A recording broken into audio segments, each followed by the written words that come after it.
Happy Wisdom Wednesday, everyone, and this week's book of the week is...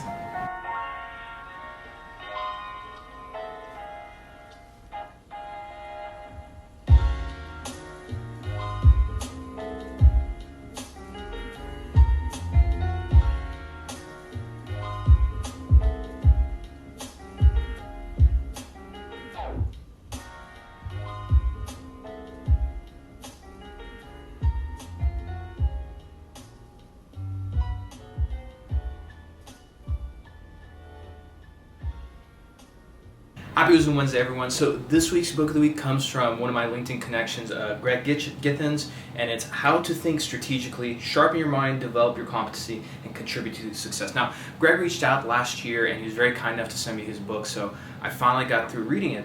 And what I really liked about it is that it touches on a topic that, in my opinion, is thrown around as a buzzword quite often. I will instead ask each candidate to sum up in a single word the best argument for his candidacy.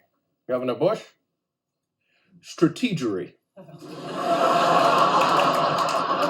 I'm sure you've been in a meeting and there's that one dumb smart person who somehow asks, hey boss, what's the strategy, right? And especially in a world where variables are changing from day to day, if not definitely week to month to month, it's very hard to have an actual strategy that does not change over time, right?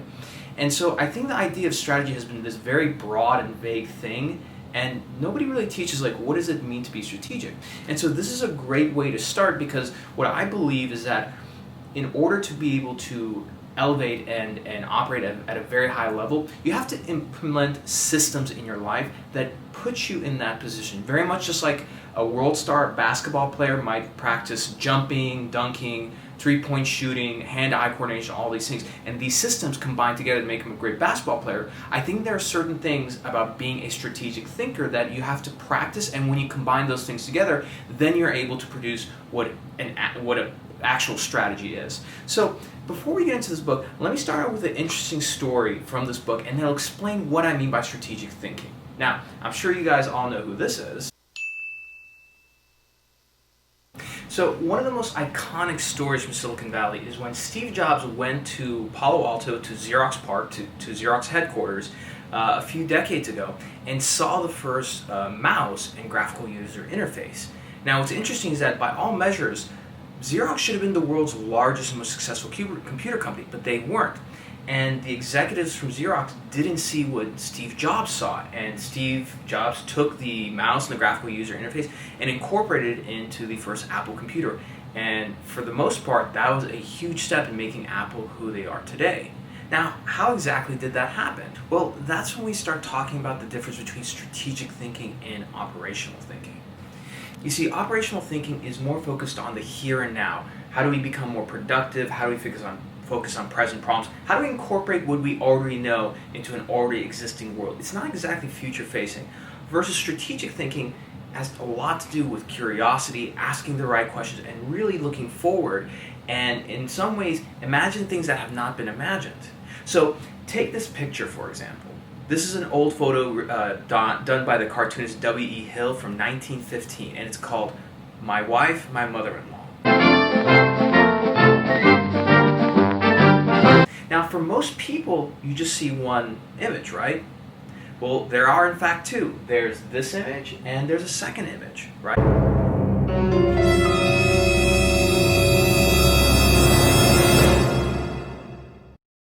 That's why it's my wife, my mother-in-law. And not all people know how to look for that. Even me, when I looked at this photo many times, I couldn't tell if there's two images there until I actually looked it up and saw those two images. And so, if you think about what Steve Jobs did, that's pretty much what he was able to do when he looked at the graphical interface and the mouse. The Xerox execs might have been looking at it from an operational standpoint in terms of how do they fit it into what they're doing today, versus Jobs saw how it could be fit into a business today and how it could be fit into the business of the future.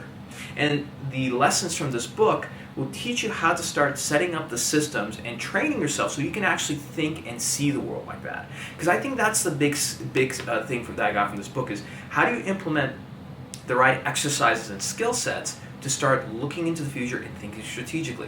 One thing I love about this book is that it is literally filled with quite a lot of detail and a lot of frameworks and diagrams to explain. Now, when it comes to thinking strategically, Greg actually put together a list of 20 micro skills that you need to implement. So he comes up with these 20 micro skills that you essentially develop over time as a system that works together to start being able to implement strategic thinking.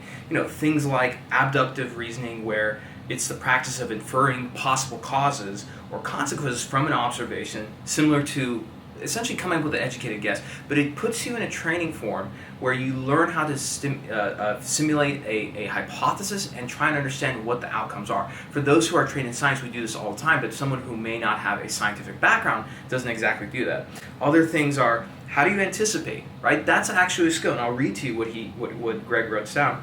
He puts it down as the recognition and use of anticipatory assumptions, which is the way we contemplate the future in the present moment. And he has 3 general approaches to the anticipation, which is planning, preparation, and discovery. Now, these seem like simple things, but these skill sets aren't things that we always practice on every day. And so by focusing on simple skill sets like this and developing them over time, they all work together. Now, one thing he implements and teaches us is the Benjamin Franklin effect. So Benjamin Franklin came up with 13 virtues that he felt that if he had focused on will elevate him as a person and human being.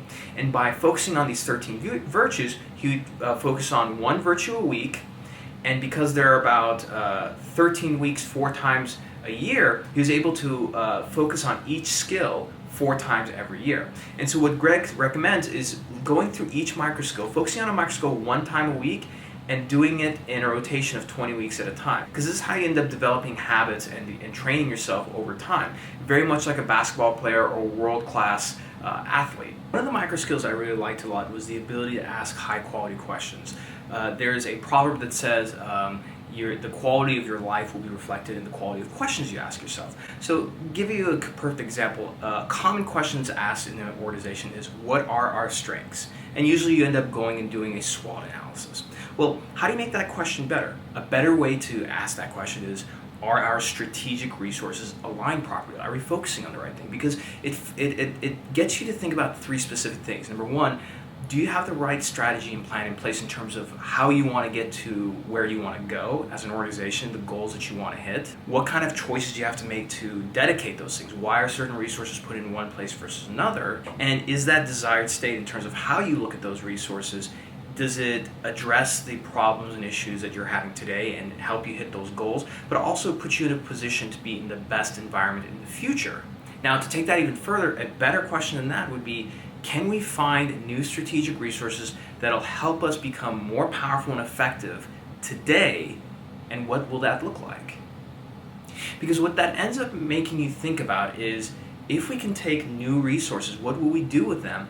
And what kind of things would we possess that we do not currently possess today? So, for example, are there certain tools that we can use that can, say, make the sales team more effective? And let's say if we can automate some processes, does that mean that the sales team just freed up, let's say, 2 or 3 hours of their day? What can that 2 or 3 hours be used for, right? That's the better way to ask these questions, because the whole idea of questions is that they stimulate interesting answers, and more importantly, allows you to explore and think out loud. So that's the book of the week. I definitely recommend it. It's not a quick read, but I think that's why it's a valuable book. It's something that you're going to have to work throughout the year, and more importantly, do it in bites and chunks, because the whole idea is that you focus on these 20 micro skills and do it 1 skill at a time, so that each week you're focusing and developing something. The skill of curiosity, asking high quality questions, and a variety of other things in here. They seem like very easy things to do, but they're really not. And more likely than not, you're not practicing those skills. So you have to be able to exercise and develop them. So that's the book of the week. As always, happy Wisdom Wednesday, and I'll see you next week.